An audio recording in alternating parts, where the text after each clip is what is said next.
Le cas du fantôme barbé de Pascagoula. Abonne-toi et like la vidéo.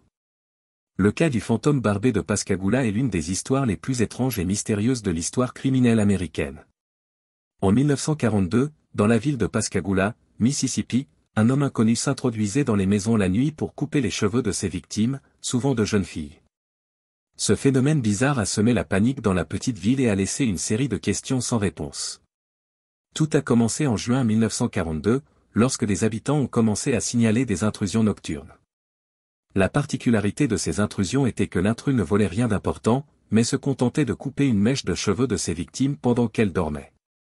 L'intrus semblait particulièrement intéressé par les cheveux des jeunes filles, ce qui ajoutait une couche supplémentaire de peur à cette affaire déjà inquiétante.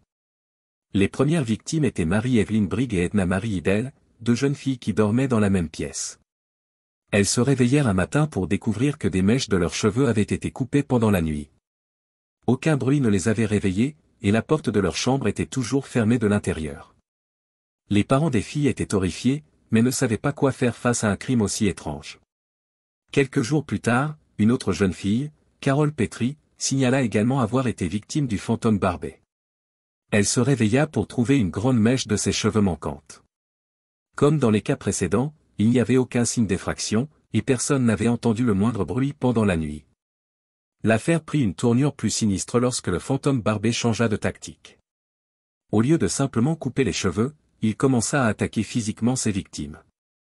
Un couple, Emer et Mrs. Edelberg, furent agressés dans leur maison. L'intrus entra par une fenêtre et frappa Mrs. Edelberg avec un objet contondant avant de s'enfuir. Cette attaque fit craindre aux habitants de Pascagoula que le fantôme barbé ne devienne de plus en plus violent.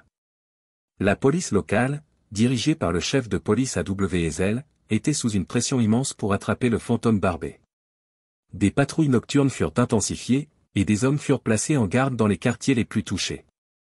Des chiens de garde furent utilisés pour tenter de repérer l'intrus, mais malgré tous ces efforts, le fantôme barbé continuait de frapper sans être détecté.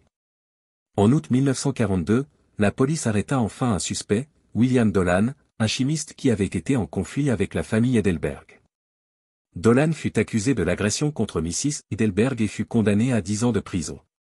Cependant, beaucoup de gens restèrent sceptiques quant à sa culpabilité, surtout parce que les attaques étranges de coupe de cheveux cessèrent soudainement après son arrestation, laissant penser qu'il n'était peut-être pas le fantôme barbé.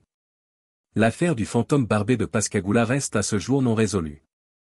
L'identité du véritable intrus n'a jamais été découverte, et les motivations derrière ces actes bizarres restent inconnues.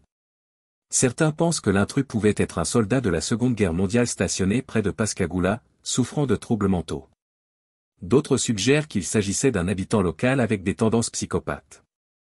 Ce mystère continue de captiver les amateurs de crimes non résolus et de phénomènes étranges.